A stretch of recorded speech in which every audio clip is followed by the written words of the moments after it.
en 1842, ajá, fue descrita primeramente la enfermedad, pero no obstante Hipócrates la llamaba como una enfermedad que momifica en vida a la persona.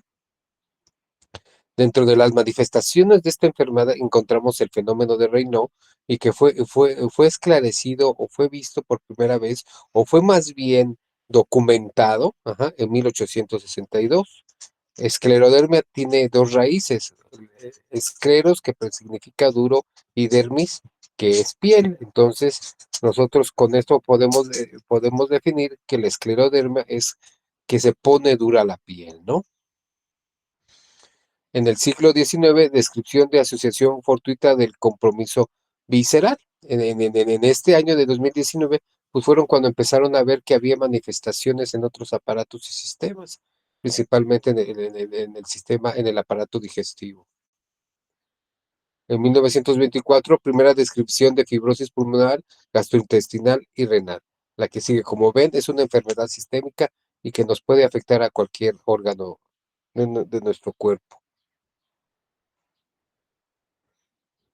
En Estados Unidos, dentro de la epidemiología en Estados Unidos se dice que hay 20 millones cada año de sospechas clínicas de esta enfermedad. Ajá. Por cada nuevo caso de esclerosis sistémica, hay 3 nuevos casos de lupus eritematoso sistémico y 17 de artritis reumatoide. La edad aproximadamente se presenta entre los 30 y 50 años. La relación que hay es entre mujeres de 3 a 1.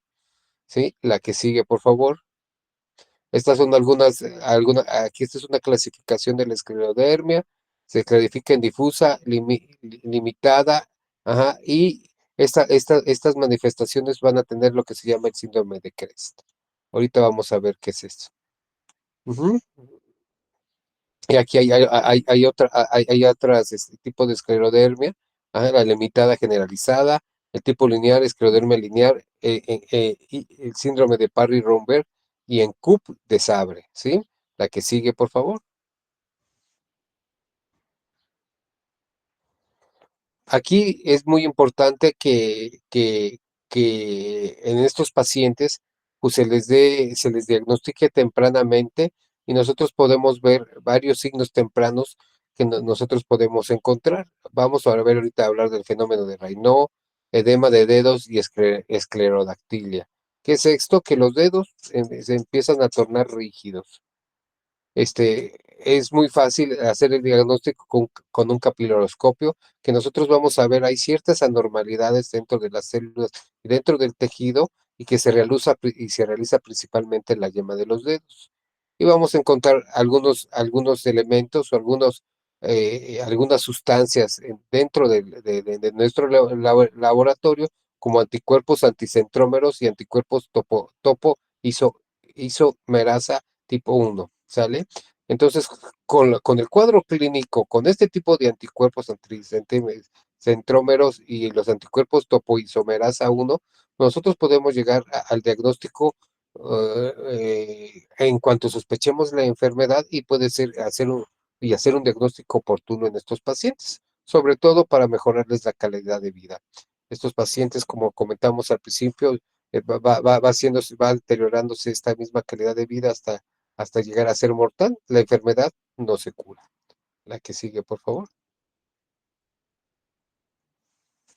Aquí hay algunos criterios que en 1982, ajá, que estableciendo una sensibilidad del 20%. Ajá, sí. Aquí hay algunos criterios de la enfermedad: la presencia de engrosamiento de la piel en los dedos, engrosamiento de la piel de las manos, lesiones en la punta de los dedos, telangiectasias. Las telangiectasias son lesiones microvasculares que pues, tienen forma de araña, principalmente se presentan en tórax. Anormalidades capilares en el pliegue unguial, algunos problemas en pulmonares que nos provocan hipertensión pulmonar y esto una fibrosis. Fenómeno de Raynaud y anticuerpos, como les habíamos comentado anteriormente. ¿Sí?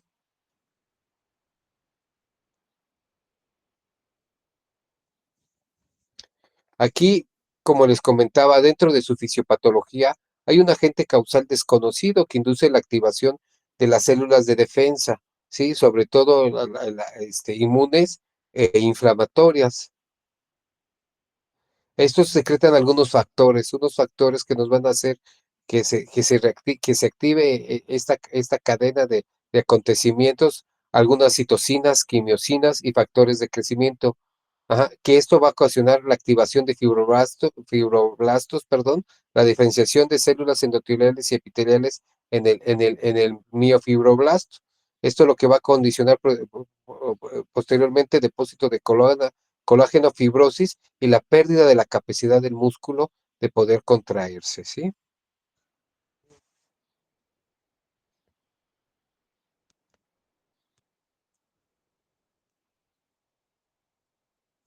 ¿Sí? Ustedes saben qué es dentro de las manifestaciones clínicas, ustedes saben qué es el fenómeno de Raynaud.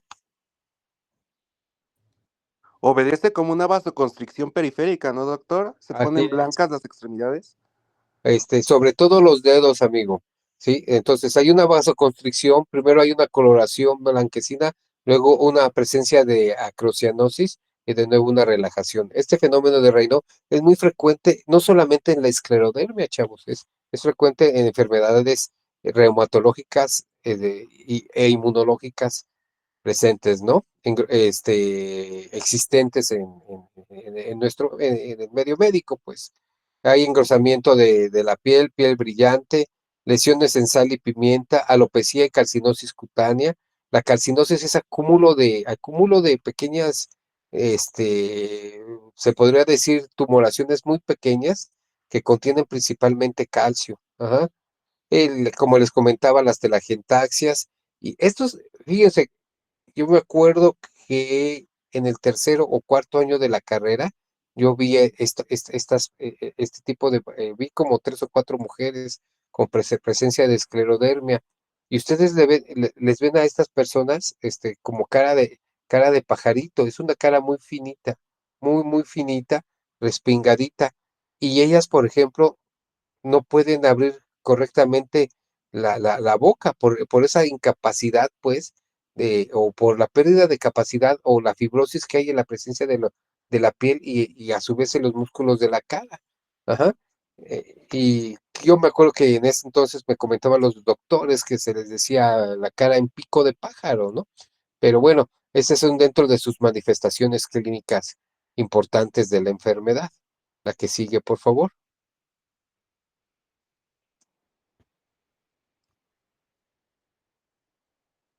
Ahí está los síntomas, ajá, el famoso CREST, ajá. Yo, que muchas veces, pues, yo se los voy a comentar y se los comento en los exámenes, ¿no? Va a haber una calcinosis, depósito de calcio en la piel, fenómeno de Raynaud, ya vimos que hay un espasmo vascular con respuesta al frío o al calor, disfunción esofágica, ¿sí? Reflujo de ácido y disminución de la motilidad del esófago. Esclerodactilia, engrosamiento y tensionamiento de la piel en las manos y en los dedos de manos. Y la presencia de telangiectasias que yo les dije ya que eran más o menos. La que sigue, por favor.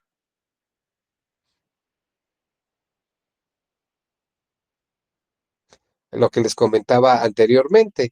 Fíjense cómo en la fase crónica se observa esclerodactilia, engrosamiento de la piel, alimentación para la abertura de la boca, adelgazamiento y retracción de los labios, úlceras digitales dolorosas, afectación tendinosa, contracturas de flexión y osteolisis. Esto obviamente la osteolisis va a ser vista en una plaquita de hueso o una placa de hueso largo, ¿sí? Pero fíjense, es bien importante ver cómo estos pacientes van modificando hasta su expresión facial, ¿no? Por ese engrosamiento de la piel, por ese endurecimiento de las facciones en las pacientes, van perdiendo esa apertura de la boca y esto también nos va a traer trastornos digestivos, ¿sí? Ahora, ese endurecimiento de la piel también se refleja en el esófago al haber tejido fibroso dentro de las fibras musculares y hacer perder la función. Y si no hay motilidad en el esófago, pues venimos con los síntomas como lo hablamos en la anterior clase, ¿no? Una presencia de disfagia, ¿verdad? Que esos son qué es lo que más nos importa en este caso, ¿no? Así, no estamos hablando ahorita de enfermedades autoinmunes ni de reumatológicas. Para nuestra materia, lo que nos importa, sí, es ver qué síntomas esofágicos nos da este tipo de enfermedad. ¿A qué sigue, por favor?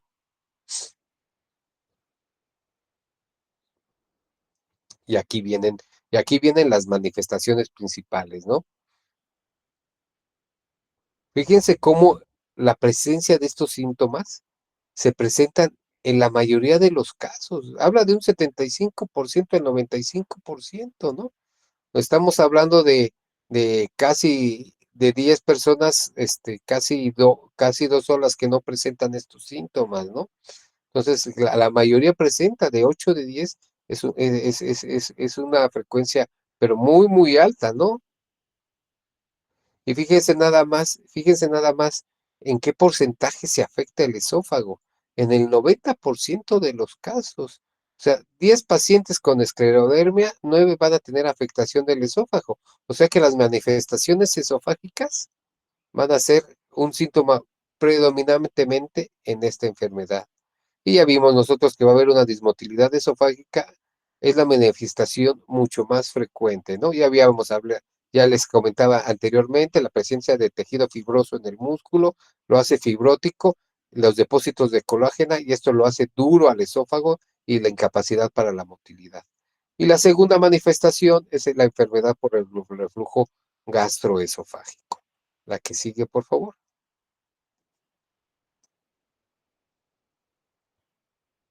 Fíjense lo que vamos a ver aquí. Acuérdense ustedes en la calasia. Hay la calasia, obviamente, nosotros vamos a tener dilatación del esófago. ¿Sí se acuerdan, no? Va a haber una dilatación esofágico, pero en el esfínter esofágico inferior vamos a ver que va a haber una constricción debido a la falta de relajación del esfínter esofágico inferior o bien a la hipertonicidad del mismo. Y esto nos los va a dar en el esofagograma que vamos a ver. Vamos a ver una imagen en pico de pájaro o en copa de champán. ¿Se acuerdan? Ajá. Sí, doc. ¿Sí? Sí. Entonces, en estos pacientes nosotros lo que vamos a ver va a ser una dilatación del esófago, pero ¿qué creen, chavos? Se va a ver en forma de tubo, ¿sí? El esfínter esofágico inferior va a perder su hipertonicidad, y nosotros vamos a ver que este esfínter esofágico inferior va a estar dilatado, por eso se va a ver en forma de tubo, y por eso es que muchos pacientes también presentan enfermedad por reflujo gastroesofágico. Y fíjense, aquí volvemos a ver, ¿se acuerdan que en la anterior clase veíamos que la manometría era el estándar de oro para la presencia de alteraciones esofágicas en su movimiento? Pues aquí también va a ser nuestro estándar de oro, ¿sí? Y vamos a encontrar hipomotilidad del esófago y disminución del tono del esfínter esofágico inferior con afectación digital en los 2 tercios distales del esófago. Fíjense, aquí también lo principal es decir, acordándonos que, que los tercios del esófago, los 2 tercios distales, tenemos músculo ¿qué? Músculo liso, ¿sí? ¿Ok? Pero aquí, a diferencia de la calasia, es que el esfínter esofágico inferior va a estar disminuido en todo, ¿vale? ¿Y se dan cuenta? Prácticamente es lo contrario a lo que pasa en la calasia, ¿sí? ¿Vamos a realizar una endoscopía? Sí. ¿Por qué? Porque si estamos hablando de reflujo gastroesofágico, el contenido del estómago pasa al tercio distal del esófago y nos puede producir una metaplasia, conocida como nosotros como el esófago de Barrett. ¿Vale? Eso lo vamos a ver después cuando vemos cáncer esofágico. ¿Sí? La que sigue, por favor.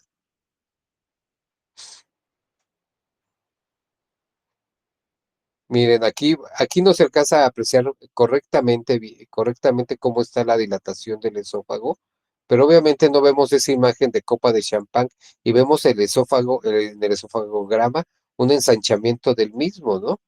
acordándonos que mide el esófago aproximadamente de diámetro 2 centímetros. Cuando nosotros vemos este ensanchamiento, pues sabemos que hay un esófago mayor o igual a 4 centímetros aproximadamente. ¿Sí? La que sigue, por favor. ¿Qué vamos a hacer con estos pacientes? ¿Qué, qué le vamos a hacer a estas pacientes? Obviamente que deben de tener ellos su tratamiento inmunológico, ¿sí? Pero en nuestro caso y para fines de nuestra materia, pues no nos vamos a meter mucho en esto, ¿no? ¿Ah? Pero sí vamos a necesitar nosotros darles un tratamiento para la enfermedad por reflujo. Si nosotros sabemos que hay reflujo gastroesofágico y sabemos que nos puede producir una metaplasia en el esófago, en el esfínter, en el tercio distal del esófago, ¿sí? Pues tenemos que hacer algo para que disminuir la acidez del estómago. Y por eso vamos a dar IBP o inhibidores de la bomba de protones, ¿sí? ¿Cuáles vamos a dar?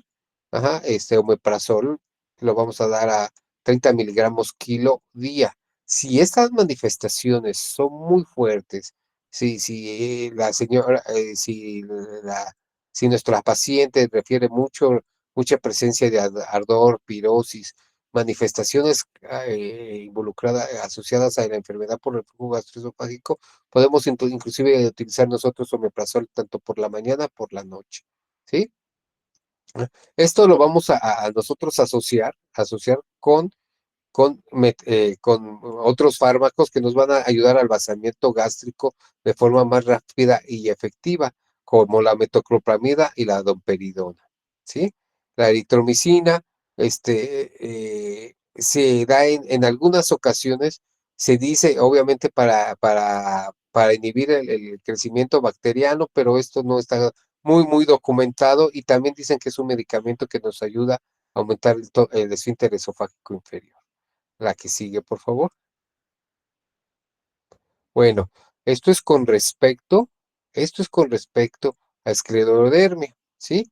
Ustedes vieron que es un tema un poquito cortito, ajá, pero de suma importancia, y ustedes en el examen, cuando yo les hable de una paciente de entre 30 y 40 años que tiene manifestaciones de disfagia, y presenta de enfermedad por reflujo, o que fue confundida por enfermedad por reflujo, ustedes ya van a saber y van a ver que hay que tratar de descartar otro tipo de enfermedad que podría ser la esclerodermia, sobre todo si es mujer.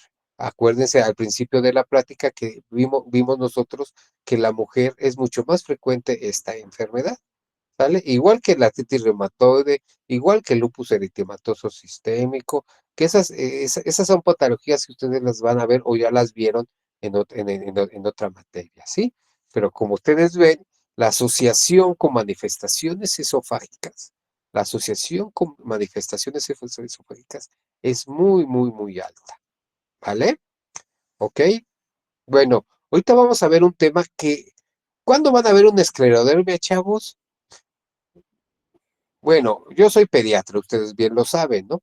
Pero, por ejemplo, en el internado nunca vi una esclerodermia. Donde yo llegué a ver fue en mi etapa de estudiante, en el tercer año de la carrera, y a nosotros nos hacían rotar por el servicio de reumatología en el siglo XXI. Y ahí fue donde yo vi varios casos de esclerodermia, ¿no? Sí, pero así normalmente que después de eso yo ya he visto un caso, después de ese tiempo, créame que no.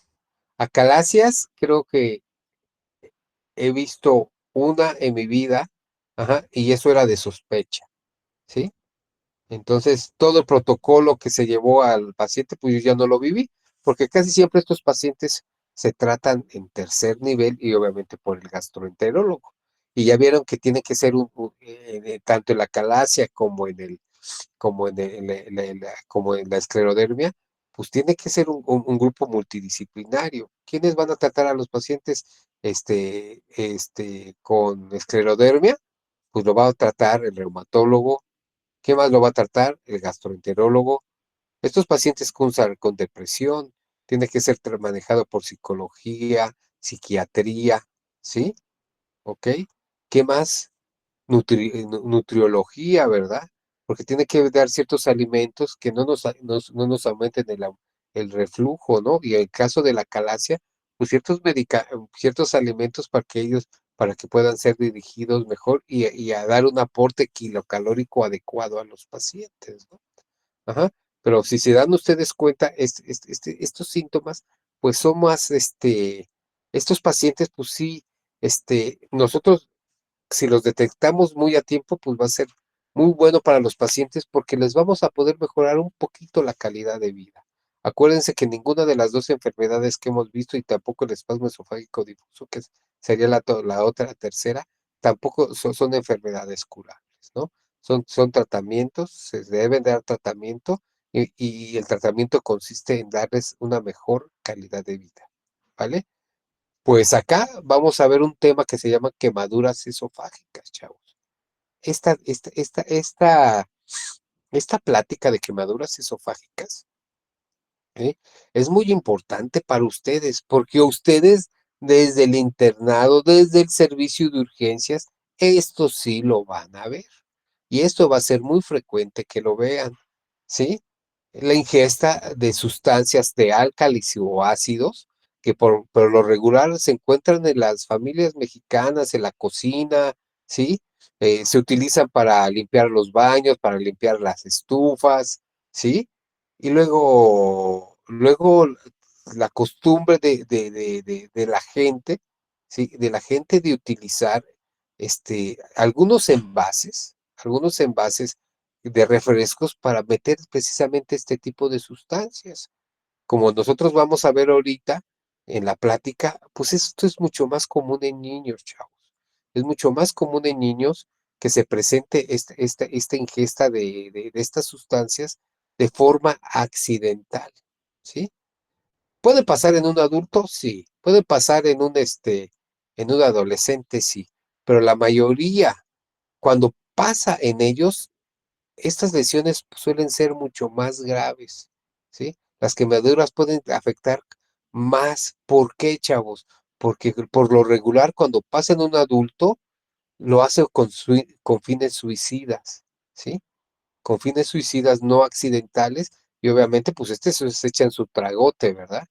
O cuando llega a pasar en el adulto y de forma accidental, ¿no? Que agarran, ahí está la coca y yo me echo el trago y pum, y me produjo quemadura. Por lo regular el adulto, al momento de sentirla en la boca, la escupe, no llega a tragarla, ¿no? Obviamente porque el sabor de estas sustancias, pues muchas veces no es agradable, ¿sí? Ujú.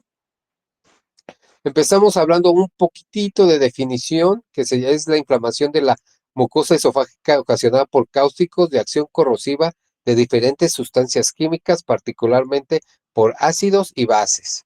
La que sigue, por favor. Vean, esta es la definición de un cáustico, que es muy importante que ustedes la sepan. Obviamente no para memorizarla, pero sí para que ustedes tengan una idea de qué puede producir este tipo de sustancia. Es un químico capaz de causar daño por contacto al tejido como ácidos potentes con un pH menor de 2 o álcalis con pH mayor de 12. Los álcalis se encuentran en el hogar en forma de hidróxido de potasio y los ácidos en forma de ácido clorhídrico, sulfúrico o fosfórico. Fíjense, chavos, yo me acuerdo en el internado que llegó un paciente aproximadamente de 35 años de edad, ¿sí? Y que se echó el ácido de la batería del carro, ¿sí? Imagínense esto, ¿no? Y aquí hablando de la siguiente diapositiva, ¿no? En adultos es con fines suicidas, ¿no? Este cuate agarró y se quería quitar la vida y bolas, ¿no? Habiendo formas tan fáciles y no tan dolorosas, ¿verdad? De quitársela, pero pues esos ahí van y lo hacen así. Y en los niños, obviamente, esta forma, pues por lo regular es accidental, ¿sí? Ya le habíamos platicado por qué. La que sigue, por favor. Fíjense, chavos, aquí dentro de la fisiopatología, vean muy bien esto que les voy a decir. la lesión del esófago, nosotros lo que tenemos que hacer es investigar la concentración de la sustancia primeramente, ¿no? ¿Qué tan concentrado, qué tan concentrado de partículas? No es lo mismo, por ejemplo, un cloro al 5% que un cloro al 90%, ¿verdad? Nos va a producir inmediatamente quemadura, ¿sí? O lo mismo la sosa cáustica, ¿no? No es lo mismo que la mamá haya agarrado y le haya echado sosa cáustica a 5 litros de agua, ajá, sí, para poder hacer el lavado de la estufa o que le haya puesto la misma cantidad de sosa cáustica a 250 mililitros de agua. La concentración es muy alta y también, ¿saben qué? El estado físico, no es lo mismo el sólido y el líquido. El sólido, por ejemplo, la sosa cáustica, ¿sí? Si es un estado sólido y se lo puede tragar, ese estado sólido puede quedarse atrapado en el esófago o en la mucosa esofágica y causar daño irreparable. Y va a seguir causando daño porque va a seguir quemando en ese estado sólido. No es lo mismo que pase el agua, ¿sí? Y queme al pasar exclusivamente, ¿no? Y llegar al estómago. Ajá, el tiempo de contacto, pues hablamos lo mismo, una sustancia sólida va a tener un mayor de tiempo de contacto a nivel esofágico que el líquido. Ujú. Y obviamente el volumen de la sustancia. Ya les hablaba del cuate que se echó un trago de ácido clorhídrico de la batería del carro. No es lo mismo eso que un niño que agarre y se eche un traguito, ¿sí? Que se hace un traguito, lo pase por aquí y luego sienta la sensación y deje de tragarlo, ¿no?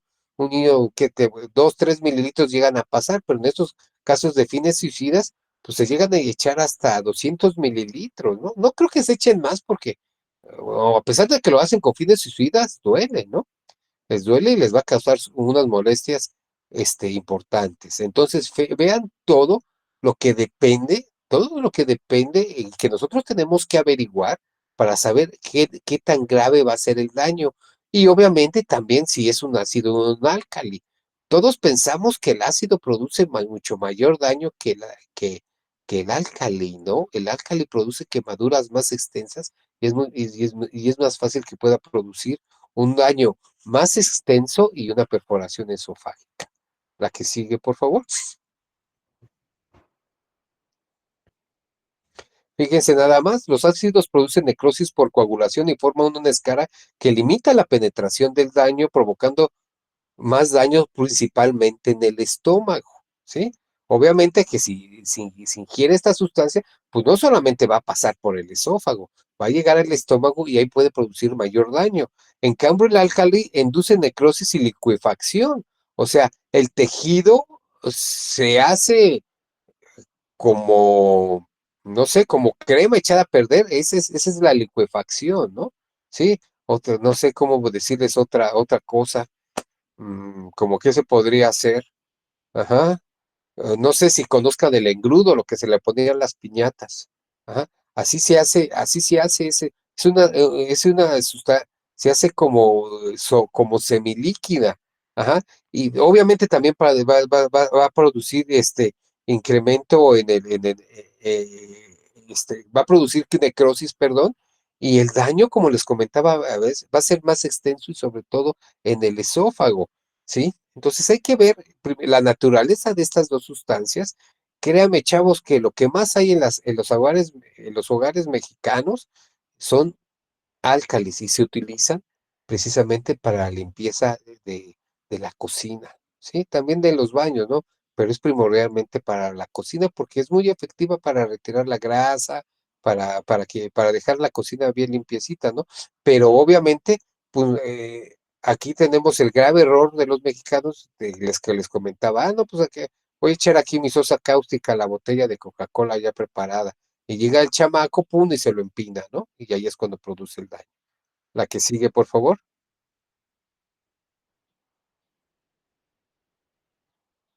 Fíjense nada más, los daños son producidos por radicales libres de oxígeno en los primeros minutos. Se observa necrosis, edema, hemorragia y desprendimiento de la mucosa, ocasionando úlceras, invasión bacteriana y repetilización. Aguas, porque produce lesión de la mucosa, ocasiona úlceras y muchas veces si el tiempo contacto es muy largo, puede producir perforaciones esofágicas y se perfora el esófago. Y estamos hablando que los pacientes van a llegar a terapia intensiva y su pronóstico y es muy malo, la mortalidad es muy alta. La que sigue, por favor. Ahí tienen algunos ejemplos de ácidos, ¿sí? Ajá. Ahí tienen algunos ejemplos de álcalis, ¿sí? Todos estos nos los podemos encontrar en las cocinas, ¿sale? La que sigue, por favor. Ajá. Ahí tienen, Tengo una duda. ajá. ¿El tratamiento varía de acuerdo al tipo de ácido ingerido? Este, mm, yo creo que más bien a lo que encuentres, ahorita vamos a hablar de eso, pero más bien Ah, de lo que encuentres al realizarles una endoscopía.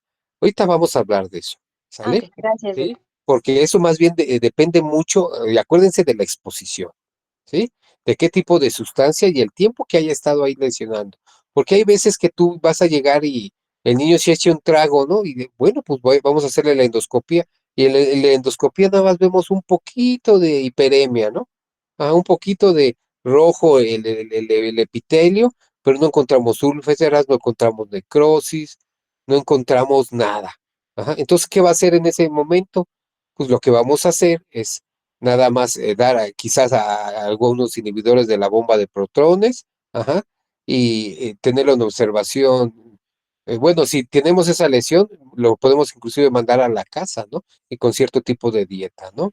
Sin necesidad de hacer otra cosa, ¿no? Pero si vemos necrosis, úlceras agrandadas, pues es indispensable el manejo inclusive quirúrgico y el ayuno por varios días hasta que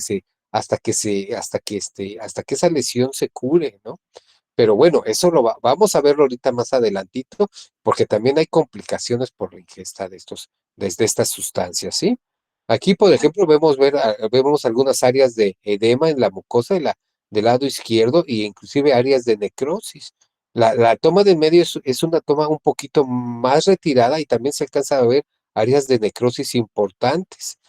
Acá en la última vemos palidez de la mucosa, hiperemia y mero en el centro también una área de necrosis, ¿sí?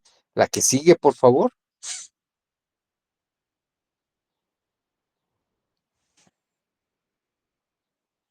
Aquí ya habíamos hablado esto, la presencia de álcalis. Los álcalis son pHs elevados por arriba acuérdense, por arriba de 7.10. Aquí, entonces, vean cómo esta álcalis puede hacer una penetración rápida y profunda en los tejidos. Disuelve la capa de las lipoproteínas de la membrana, produce necrosis y liquefacción y saponificación de la mucosa. ¿Qué es la saponificación? Pues dañan todo el epitelio, dañan toda la grasa, todo lo que cubre la membrana de la célula, le producen daño. Y obviamente, si producen daño en la célula, pues producen daño en todo el tejido, ¿no? Porque pues, acordémonos que las células forman el tejido, ¿no? La que sigue, por favor. Lo que pasa con el ácido, chavos, en contra del álcali, que muchas veces los álcalis ni siquiera tienen sabor, chavos, ¿sí? O el sabor no es tan desagradable. En caso de los ácidos, el olor y el sabor es desagradable, entonces es más fácil que el niño agarre, sienta eso y lo escupa, ¿no? Sí, y ya no, y ya, y impida el daño a la mucosa esofágica. Sí va a tener quemaduras en la boca, en la cavidad oral, ¿no? Pero es más fácil o lo mismo, por este mismo sabor desagradable, no lo escupes, ¿no? Sino simplemente lo vomita, ¿no? Al establecerse el reflejo nauseoso y lo bota, ¿no? Antes de que llegue allá. Ahorita vamos a hablar un poquito de eso, ¿eh? También del vómito y eso, ¿sí? El poder de penetración es un poquito es un poquito menor que el álcali, pero también pueden llegar a penetrar. Ajá. Y como les comentaba, afecta principalmente con mayor frecuencia al estómago.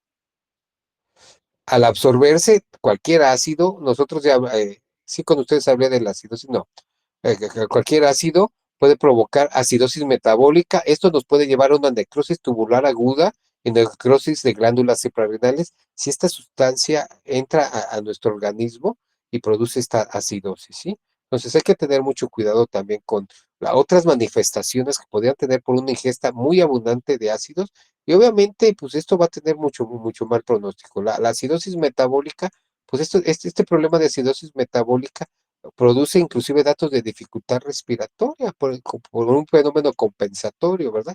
El organismo lo que trata de hacer es una respiración rápida, una polipnea, una taquipnea, para poder establecer el pH neutro para que estos pacientes, para que estos pacientes pues, no sufran los daños por esta misma acidosis metabólica, ¿sí? La que sigue, por favor. Manifestaciones clínicas: dolor abdominal, náuseas, vómito, dolor vocal, disfagia, cialorrea. La cialorrea es bien importante, chavos. Bien, bien, bien, bien importante, ¿sí? Bien importante. Créame que si le dice la mamá, se echó un trago de algo el niño y lo ven con cialorrea, luego hay que empezarle a dar manejo. Seguramente este chaparrito tiene lesión esofágica. Es bien importante, ¿sí? Internelo, no, ya no ni le busquen, porque luego, ay, pues ¿cuánto fue lo que se tomó? Pues fue bien poquito, ustedes lo van a ver. No, ya mándalo a la casa. No, hay que ver todo este tipo de manifestaciones clínicas. Y obviamente, si ustedes los ven con disnea, con dificultad para la respiración, pues obviamente esos chaparros se tienen que internar. Esa gente adulta se tiene que internar sí o sí, inmediatamente tomar una gasometría para ver si están cursando con una acidosis metabólica. La odinofagia está presente, sí, sí está presente, pero principalmente todo esto. Aguas cuando los pacientes presentan náuseas y vómito. Ahorita vamos a ver por qué. La que sigue, por favor.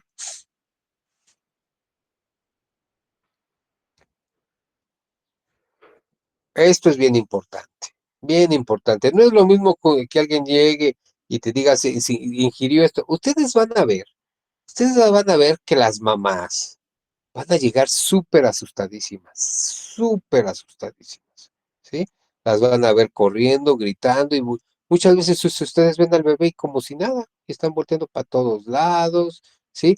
Les tienen que pedir qué sustancia fue, ¿sí?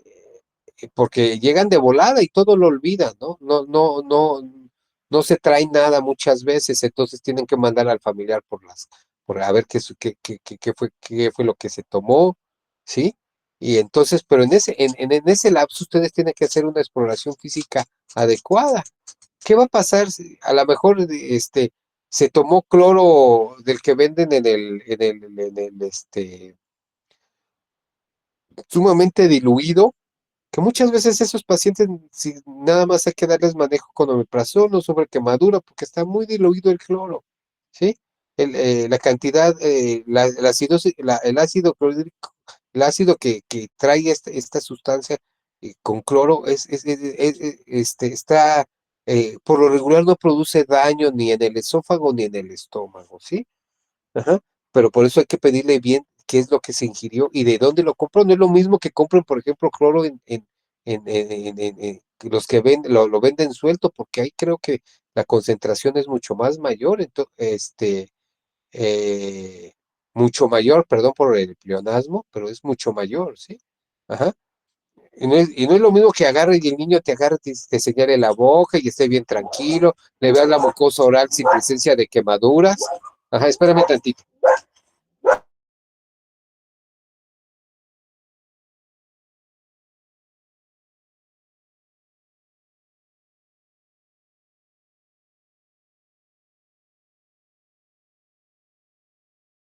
Perdón, chavos, por la interrupción. ¿Vale? Seguimos. Ajá. Entonces, lo que nosotros tenemos que enfocarnos es ver en el estado general del paciente, ¿sí? Ahora, obviamente que vamos a tener que hacer una atención más pronta, más oportuna, si nosotros vemos en estos pacientes que pueden llegar en estado con un problema cardiorrespiratorio severo, un problema de abdomen severo, dolor abdominal severo y datos que presenten shock. Ajá.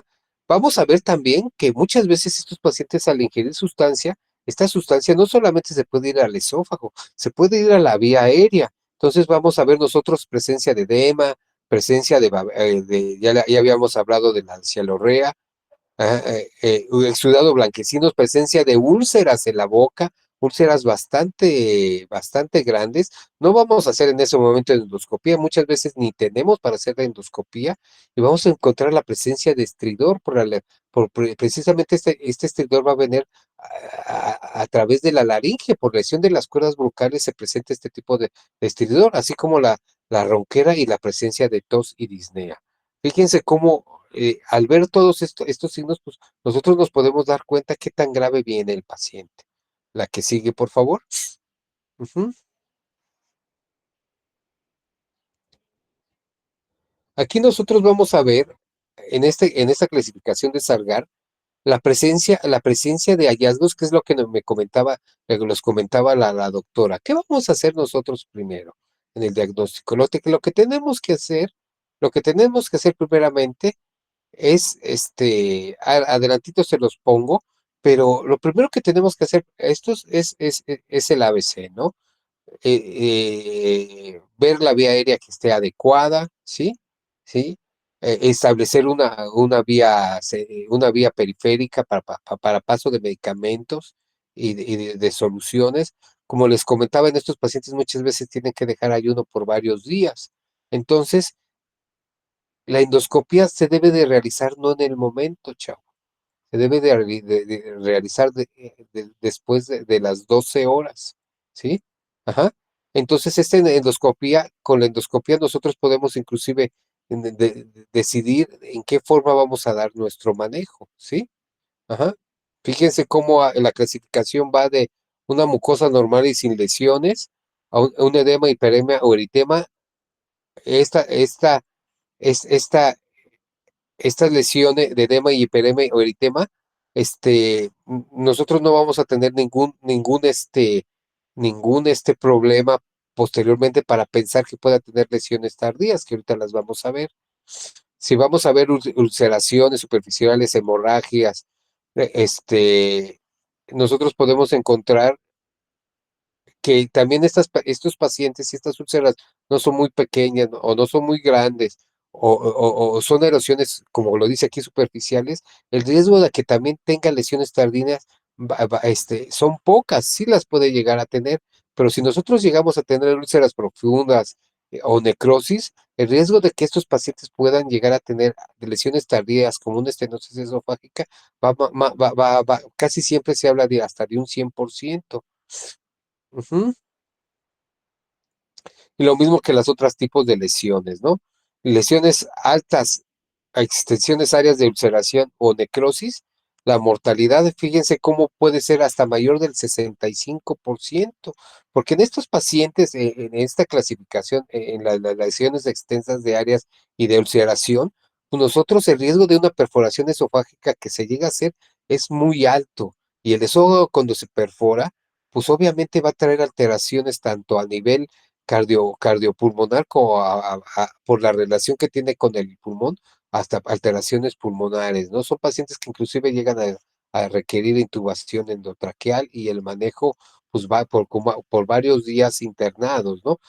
Manejos quirúrgicos para poder tratar que con el estómago tratar de quitar de cortar esa parte de esófago que está sumamente dañado y poder tener una anastomosis con el resto del esófago para que los pacientes puedan comer. Como ven, son cirugías sumamente radicales, son cirugías de tórax que al ser de este tipo de cirugías, el pronóstico pues puede resultar muy malo para estos pacientes.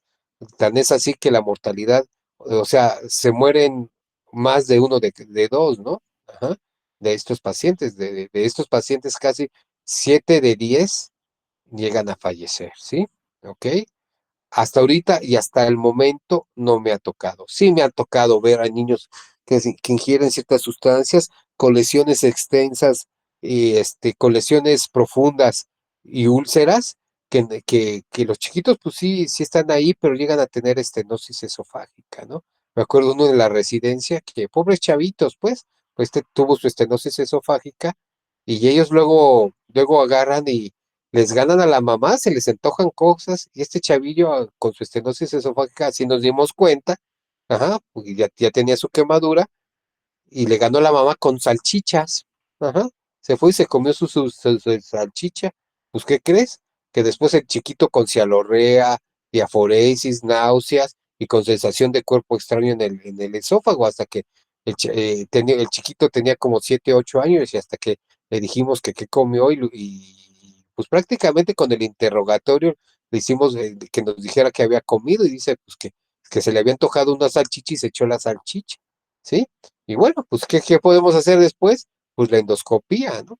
Se le hace la endoscopía y ahí sale el pedazo de salchicha y el chiquito ya después pues ya pudo comer bien y ya después el tratamiento con dilataciones de estas estenosis esofágicas, ¿no?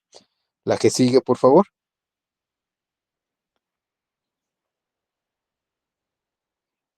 Aquí están los criterios quirúrgicos, la clasificación de criterios quirúrgicos acerca de las quemaduras del esófago, ¿sí? ¿Ok? Entonces aquí va del 1 al 3, ajá. Obviamente a lo que les habíamos hablado de hiperemia y edema, que ese no, obviamente no le vamos a hacer nada. Muchas veces nada más les vamos a tener, les digo, tratamiento 24, 48 horas y los mandamos a su casa, ¿no? Y el grado 3, ajá, de una mucosa hemorrágica y ulcerada con exudado espeso. Estos pacientes aguas porque seguramente va a ser necesario una intervención quirúrgica. La que sigue, por favor. Aquí nosotros en la primera diapositiva vemos nosotros como, vean esas áreas blanquecinas que se ven ahí, ajá, esas áreas que se ven redondas con un halo necrótico, esas pacientes probablemente se esté formando allí una úlcera, ¿sí? Y aquí abajo vemos la complicación, la complicación de un trago de esófago y de un trago de estas sustancias que a la larga nos pueden producir una estenosis esofágica. La que sigue, por favor. Acuérdense, chavos, la complicación principal de de una, de una ingesta de un álcali y un ácido en el esófago es una estenosis, ¿vale? ¿Ok? ¿Qué vamos a hacer con estos pacientes? A ver, chavos, ¿qué vamos a hacer? Yo estoy en el servicio de urgencias, veo a venir estos pacientes, lo primero que debemos dejarlos en ayuno, ¿sale? Obviamente, si estos pacientes tienen algún problema, ver la permeabilidad de la vía aérea, ¿sí? Ya les dije, muchas veces hay estridor, ah, puede llegar inclusive a hacer una perforación en tráquea o laringe por la sustancia, porque muchas veces no solamente se va hacia el esófago, no se va sino se va hacia la vía aérea, ¿sí? Y lo principal de estos chavos, evitar. Fíjense muy bien, chavos, a estos pacientes no les deben de realizar ni lavado gástrico, ni colocación de sonda orogástrica, ¿sí? Ni por ningún motivo, cuando llegue a pasar, provocarles el vómito. ¿Por qué? Porque la sustancia entra y quema, y si le provocamos vómito poniendo una sonda orogástrica, haciéndole un lavado, pues se va a regresar la sustancia. Entonces, no solamente va a quemar una vez, al pasarse, sino al regresarse, ¿sale? Entonces, estos chavos, a estos chiquitos o a los señores, a quien quieran, no se les debe de provocar en ningún momento el vómito, no se les puede tener que meter una sonda orogástrica para un lavado gástrico, porque están contraindicados en estos pacientes, ¿sí? Dicen aquí que medidas así, en casa, por ejemplo, les podemos dar vinagre, si se trata de un álcali, o si le podemos dar algún antiácido como el óxido de magnesio, o bien el omeprazol, ¿sí? Aquí dice que vamos a administrar antibióticos. Sí, vamos a administrar antibióticos cuando, chavos.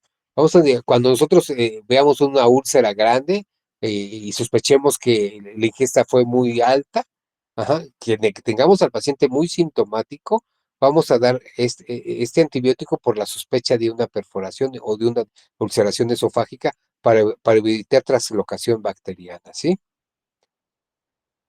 Vamos a utilizar la administración de inhibidores de la bomba de protones, sí, sí vamos a utilizar, obviamente, esto disminuir la sintomatología, para disminuir el daño de la sustancia, sobre todo los ácidos. Estos pacientes, chavos, fíjense muy bien, el uso de esteroides sí, el uso de esteroides tempranos sí. Por lo regular, nosotros utilizamos dexametasona. Dexametasona a dosis en el adulto le puedes poner una ámpula completa y si no en un niño a unas dosis de 0,5 miligramos kilodosis. Ajá. Sí, es bien importante establecer el uso del esteroide. Muchas veces nosotros, yo por ejemplo, yo veo úlceras en la boca, aunque no haya mucha sintomatología, les inicio el esteroide. Ya después con la endoscopía, no, no es necesario el esteroide, nada más tiene edema, ajá, pues se le tumba, ¿no? Pero, ¿qué va a hacer el esteroide? Limitar el daño. ¿Vale? Limitar el daño. Ajá, limitar el daño y y obviamente, pues si nosotros estamos viendo que el paciente que está con cialorrea, tiene úlceras vocales, ¿sí? Tiene dificultad para respirar, pues hay que iniciarle de esteroide. Vamos a limitar el daño. ¿Cuánto? No sabemos, pero se puede limitar el daño y mejorar el pronóstico de los pacientes, ¿sí? Obviamente, si estos pacientes están muy inquietos, requieren intubación, pues los vamos a tener que sedar. Y obviamente si el paciente tiene mucho dolor, mucha disfagia, mucho dolor torácico, pues vamos a dar analgésicos, ¿sale? No vamos a utilizar soluciones, vamos a utilizar las altas, no les vamos a bajar poquitos líquidos porque necesitamos tenerlos hidratados. Obviamente si están en estado de shock, vamos a utilizar otro tipo de medicamentos, aminas, bla, bla, bla, bla, bla, bla, ¿no? Depende mucho de cómo encontremos al paciente. La que sigue, por favor. Doc, tengo una duda. Sí, mija. Sí, por ejemplo, bueno, como usted menciona que no, pues no se le debe provocar el vómito, entonces el vinagre y el magnesio sería suficiente como para contrarrestar a la gente, No, no, eso nada más es con fines, no tengo nada aquí, se lo voy a dar, ¿sí? E inmediatamente obviamente vamos a limitar el daño, no vamos a quitar el daño, lo vamos a medio limitar y buscar inmediatamente el envío a un hospital segundo, tercer nivel para que se le realice la endoscopía, ¿vale? No lo vamos a dejar así, ¿eh? Se tiene que Ah, ir ok. a un hospital, ¿vale? Sí, ¿Sale? muchas gracias. ¿Sí? Sí, para realizarle sobre todo la endoscopía y todas las medidas que te estoy diciendo antes, ¿vale? Vale, gracias.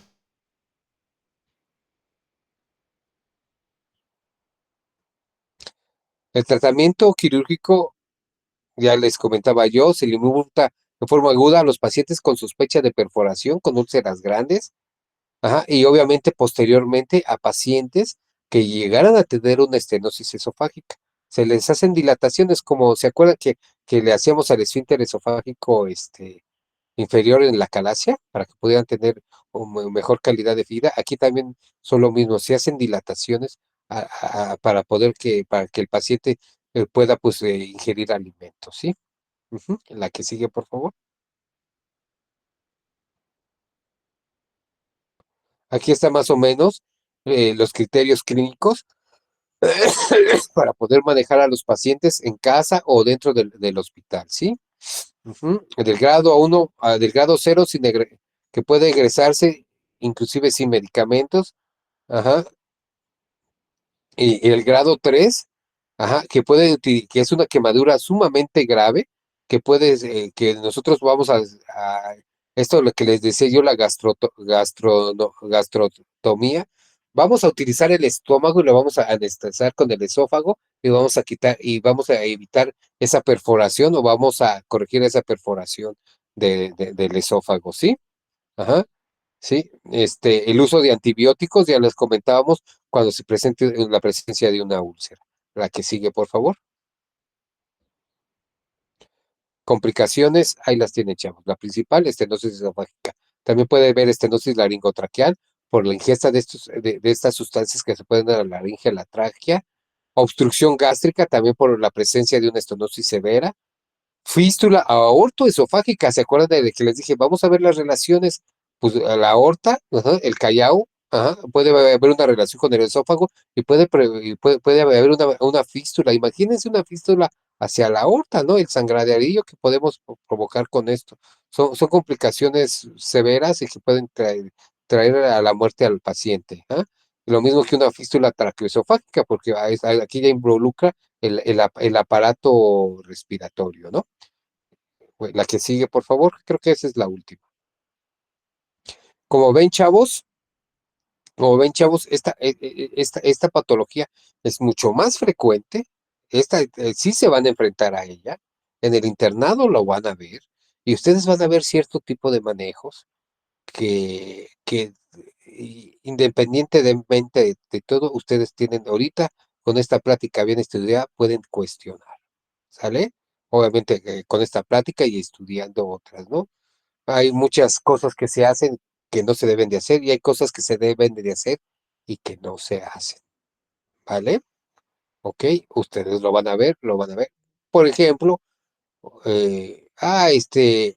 iniciamos antibiótico a un paciente que que lo vemos clínicamente bien y no tiene ni cialorrea, pero la mamá dice que se ingirió, veo en la boca no hay úlceras bucales y inmediatamente se le inicia antibiótico. No. Nosotros vamos a ver cuando en una endoscopía hay presencias de úlceras, hay presencia de necrosis, aunque estas sean chiquitas, vamos a iniciar antibiótico, ¿vale? Por ejemplo, eso, a todos los pacientes, muchas veces los van a ver, y sea que sea síntomas leve, ustedes los van a ver que los dejan en ayuno y luego les inician el esteroide sin tener ni siquiera argumento adecuado para pensar que haya sido ingerida esta sustancia, ¿vale? Pero eso, obviamente que ya depende mucho del criterio médico, pero aquí se los dejo a ustedes con esta plática. Ajá, con esta plática es un poquito resumida, ¿sí? Que les puede ayudar a muchos de ustedes para tomar ciertas decisiones cuando vean este tipo de paciente. También van a ver que les ponen sonda orogástrica y les hacen lavado gástrico. También lo van a llegar a ver. Esto es una contraindicación total del lavado gástrico. Chavos, ¿alguna duda? ¿Alguna aclaración? Estoy aquí para que me pregunten. Y si no, y si no les puedo aclarar la duda, entre todos la estudiamos. ¿Vale? ¿Sale? Muchas gracias, doc. Por mi parte, no. Doctor, yo sí tengo una duda. ¿Cómo pudiéramos sospechar de que hubo una perforación? Ah, fíjate muy bien. Primero, obviamente, el motivo que ocasionó la ingesta de la sustancia. ¿Sí? ¿Por qué? Porque ahí nosotros vamos a ver que la sustancia se ingirió en poca, en mediana o en mucha cantidad. ¿Sí? Segundo, la sintomatología. Acuérdate, son pacientes que van a estar muy cialorreicos, son pacientes que pueden tener dificultad respiratoria grave y obviamente si hay perforación y hay daño en los vasos, pues vamos a ver en esos pacientes que van a llegar en estado de shock. ¿Sale? ¿Ok? En estos pacientes obviamente no te vas a esperar 12 horas a hacer la endoscopía, ¿sí? Estos pacientes requieren una endoscopia de forma inmediata porque ahí nosotros vamos a poder localizar el sitio de la perforación y porque tenemos una sospecha muy alta de que vaya a pasar esto. ¿Cuáles son los datos de shock, chavos? A ver, díganme. Hipotensión, Hipotensión, muy bien, doc. palidez, Palidez. eh, disminución de los ruidos cardíacos, Pues eso ya brad- hasta el final, ya hasta el final. Pero fíjate, bradica- Ah, ok. bradicardia o taquicardia, ¿sí? Según el estado de shock que lo encuentres, ¿vale? Porque acuérdate que primero hay un mecanismo compensatorio. Ajá, a la pérdida de líquido, a la pérdida de sangre, lo primero que hace el corazón es aumentar la frecuencia cardíaca. ¿Sí están de acuerdo, chavos? Sí, ¿Sí? Sí. Y después ya viene la bradicardia. Ya cuando está en bradicardia ya se nos está yendo el paciente. ¿Sí? ¿Ok? La hipotensión, bradicardia, el llenado capilar, ¿cómo va a estar en estos pacientes? Retardado, Muy disminuye. retardado, ¿verdad? ¿Sale? Y vamos a encontrar, vamos a encontrar dificultad respiratoria a fuerzas, ¿sí? Los vamos a encontrar en polipnea, ¿no?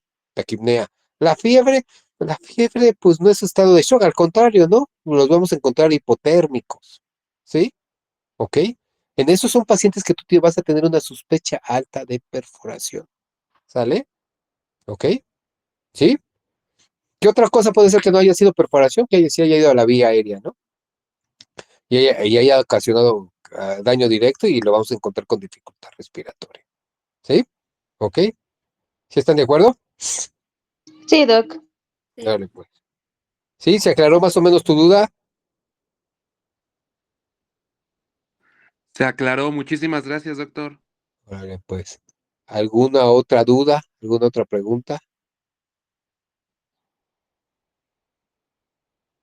Doc, ¿a todos se les hace endoscopía o dependiendo de la forma clínica o la cavidad oral? Esa es una excelente pregunta, ¿sí? Fíjate muy bien. O sea, obviamente, si yo veo lesión, primero tenemos que ver, hacer un interrogatorio muy preciso. Vemos a a la señora, ¿sabe qué se ingirió esto? ¿Y cuánto ingirió? Pues nada más le ingerí 1 mililitro. Y yo pienso que ni eso. Y aparte lo escupió todo.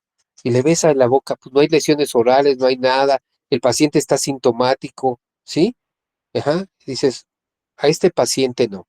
O aguas, cuando ves dudar a la mamá. No, creo que fue poquito. Ya con el creo que fue poquito, ya. Lo ingresas, lo canalizas y a esperar la endoscopia.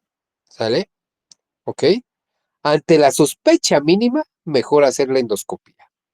¿Vale? ¿Sí? Sí, Doc, gracias. Sí, eso es que eso es muy subjetivo y sí necesitas mucha experiencia y muchas veces inclusive entre nosotros, ¿no? O los médicos que en las instituciones, vamos hablando entre nosotros, ¿no? Sí, ¿cómo ves? ¿Cómo ves? No, pues yo creo que sí se la hacemos, ¿sí? Como son datos muy subjetivos, ajá, entonces hay veces que, por ejemplo, un niño de 2 años, pues no vas a saber en realidad cuánto ingirió, ¿no? Y tampoco te dice qué síntomas tiene, no te va a decir que tiene dolor abdominal, ¿no? Ajá, entonces, ante esas edades y eso, pues mejor hacer la endoscopía, ¿no? ¿Sí? Y ante la duda, mejor hacer la endoscopía. ¿Sale? Sí, yo he dejado a muchos niños sin hacer endoscopía ni nada, pues que llega la mamá. No, pues ese, no, y a ver, y luego porque hasta huele, no, ni huele, ni nada. A ver, la faringe, no, se ve normal. ¿Sí? Sí, pues órale, pues a su casa, ¿no? ¿Sí? Pero tienes que reunir muchas evidencias, pues, para decir, no se hace la endoscopía y que se vaya a su casa. Por ejemplo, a los chaparros que ingieren cloro, ajá, te puedo asegurar que que al 80% de ellos los doy de alta para su casa, ¿sí? ¿Por qué? ¿Por qué? Porque el cloro que les dan es el que compran en los centros comerciales y la concentración de cloro es muy bajita, muy, muy poquita. Ajá. Pero, por ejemplo, si yo lo veo cialorreico, pues no, lo interno, le pongo su esteroide y vamos a hacerle la endoscopía, ¿no? ¿Ok? ¿Sale? Sí, Doc, gracias. Órale, pues, pero nunca hacer lavado gástrico, nunca poner payasada y media carbón activado, nunca, chavos, no se les olvide, por favor. ¿Vale? ¿Ok? Sí, Doc. Órale, pues. Pues hasta aquí le dejamos, chavos. Creo que nos fuimos bastante rapidito y dimos 2 temas.